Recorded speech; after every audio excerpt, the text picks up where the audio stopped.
काय करतो तो बाप आपल्या लेकरांसाठी?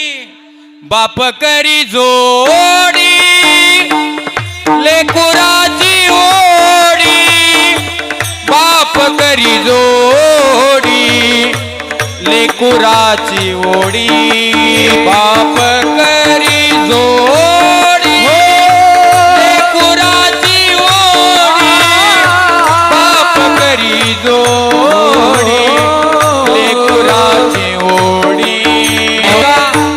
तो बाप आयुष्यभर राबतो आणि राबत कष्ट करत असताना तो फक्त आपल्या लेकरांचाच विचार करतो गड्या. दुसरा कोणाचा विचार करत नाही की आपले लेकर उच्च शिक्षण घेतलं पाहिजे, आपल्या मुलीचं लग्न केलं पाहिजे. इतका कष्ट करतो तो बाप. म्हणून जोपर्यंत आई बाप जोपर्यंत आहे ना तोपर्यंत सांभाळ केला पाहिजे. ज्ञानोबा राय ज्ञानेश्वर वर्णन करतात, सकळ तीर्थाची ये दुरे जे का माता पितरे तया सेविसी कीर शरीरे लोन कीजे.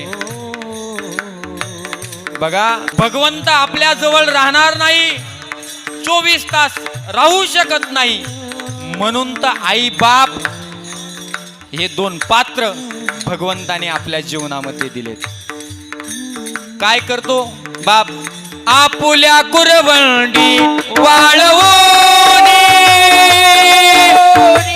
आपुल्या कुरवंडी वाळवोनी, एकाएकी केला विरासी झालनी, एकाएकी केला विरासी झालनी.